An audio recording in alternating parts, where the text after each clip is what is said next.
নমস্কার বন্ধুরা, আমি দেবযানী। আপনাদের চ্যানেল দেবযানী রান্নাঘর উইথ ভিলেজ ফুডে আপনাদের সবাইকেই স্বাগত জানাই। আজকে আমার হাতে নিশ্চয়ই দেখতে পাচ্ছেন যে বেশ অনেকগুলো ড্রাই ফ্রুটস রয়েছে। এই যে দেখুন, আজকে ড্রাই ফ্রুটস দিয়ে মিল্ক শেক বানাবো, যেটা শুধু আপনাদের ছোট বাচ্চাদের নয়, 8 থেকে 80 সকলেরই স্বাস্থ্যের জন্য উপকারী একটা খাবার। আর সেটাই বানাবো আর আপনাদের সঙ্গে শেয়ার করব, যাতে আপনারাও বাড়িতে এরকমভাবে ড্রাই ফ্রুটস দিয়ে মিল্ক শেক বানিয়ে ছোট বাচ্চাদের খাওয়াতে পারেন, নিজেরাও খেতে পারেন। চলুন তাহলে রান্নাঘরে যাওয়া যাক, কীভাবে ড্রাই ফ্রুটস দিয়ে মিল্ক শেক বানানো যায়। রান্নার জায়গায় চলে এসেছি। প্রথমে যেটা করতে হবে, মিল্ক শেক বানানোর জন্য এই যে ড্রাই ফ্রুটসগুলো আমি নিয়েছি, এগুলো আপনারা যে কোনো মুদিখানার দোকানেও পেতে পারেন কিংবা অনলাইনে অর্ডার করে নিতে পারেন। অনলাইনে খুব সহজেই কিন্তু আপনারা এই ড্রাই ফ্রুটসগুলো পেয়ে যাবেন, সেখান থেকে নিয়ে আপনারা মিল্ক শেক বানাতে পারেন। আর মিল্ক শেক বানানোর জন্য প্রথমত এই ড্রাই ফ্রুটসগুলোকে 2 থেকে 3 ঘন্টার জন্য নর্মাল জলে কিন্তু ভিজিয়ে রাখতে হবে। 3 ঘন্টা দেখুন ভিজিয়ে রেখেছিলাম, সবগুলো ড্রাই ফ্রুটস একদম নরম হয়ে গেছে দেখুন। এইবার যেটা করতে হবে, এই যে বড় বড় ফলগুলো না, এগুলোর ভেতরে কিন্তু বীজ রয়েছে, সবগুলোর নাম কিন্তু জানা নেই।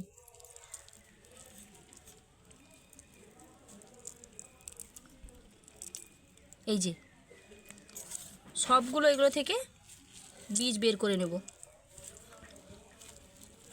কোনোটা থেকে সহজে বেরিয়ে যাচ্ছে, কোনোটা থেকে একটু অসুবিধা হচ্ছে। ওই গ্রিল আবার, এই যে আমন্ড বাদাম দেখুন, এগুলোকে আমন্ড বলা হয়।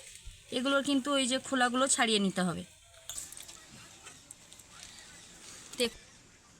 মিক্সির জারের মধ্যে ড্রাই ফ্রুটসগুলো দিয়ে দিচ্ছি।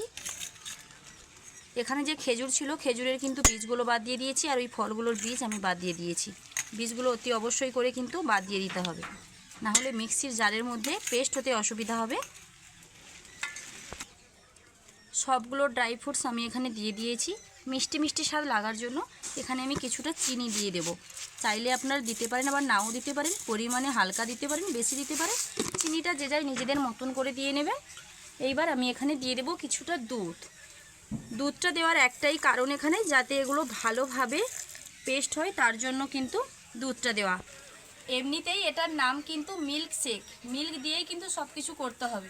তবে যদি নাকি বললাম, আপনারা যদি এই মিক্সির জারের মধ্যে দুধটা না দিয়ে জলটা দিয়েও এটা পেস্ট করে তারপরে দুধ দিতে হবে। মিল্ক শেক মানে মিল্ক তো অবশ্যই দিতে হবে, তার জন্য আমি এখানে দুধটা দিয়েই এটাকে ভালোভাবে ঘন একটা পেস্ট বানিয়ে নিয়ে চলে আসবো। কীরকম হয়েছে দেখুন, কতটা সুন্দর হয়েছে দেখুন। এটাতে না আপনারা আরও কিছু ফ্রুট কিন্তু দিতে পারেন, অ্যাড করতে পারেন। সেটা হলো কলা কিংবা চেরি ফল, যেটাকে বলা হয়। এইবার আমি এখানে আরও কিছুটা দুধ অ্যাড করে দেব।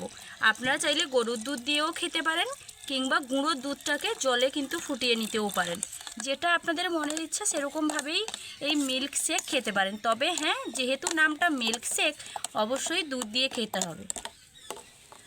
আমি এখানে মিক্সি জারের মধ্যে দিয়ে চামচ দিয়ে ঘেঁটে দিচ্ছি, মানে একটু গুলে দিচ্ছি, ঘেঁটে দিচ্ছি, ভুল কথা, গুলে দিচ্ছি। আপনারা চাইলে অল্প অল্প দুধ দিয়ে মিক্সির জারে এটাকে আরেকবার ঘুরিয়ে নিতে পারেন। এইবার মিল্ক শেক খাওয়ার পালা।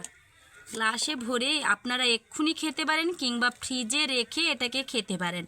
ফ্রিজে রেখে খেলেও কিন্তু এটা ভীষণ ভালো লাগবে। আর একটু ভালো করে যদি খেতে চান, ওপরে কিন্তু তাহলে দিয়ে দিতে হবে কিছুটা ড্রাই ফ্রুটস, যেগুলো আমি দিয়ে করেছি এগুলোকে, সেগুলো কুচি কুচি করে শুকনোগুলোই কিন্তু দিতে পারেন। মিল্ক শেকটা দেখতে কি সুন্দর লাগছে দেখুন। এই মিল্ক শেকটা আমার এমনি খাওয়ার থেকে একটুখানি ফ্রিজে রেখে খেতে না ভীষণ ভালো লাগে। এই মিল্ক শেকের রেসিপি আপনাদের কীরকম লাগলো, লাইক কমেন্ট ও শেয়ার করে জানাতে ভুলবেন না। যদি ভালো লেগে থাকে আমার চ্যানেলটি সাবস্ক্রাইব করে আমার পাশে থাকবেন। দেখা হচ্ছে আবার নতুন কোনো রান্নার রেসিপি নিয়ে। ততক্ষণ সুস্থ থাকুন, ভালো থাকুন। ছোট বাচ্চাদের স্বাস্থ্য ঠিক রাখতে এরকমভাবে বাড়িতেই মিল্ক শেক বানিয়ে খাওয়াবেন। টাটা।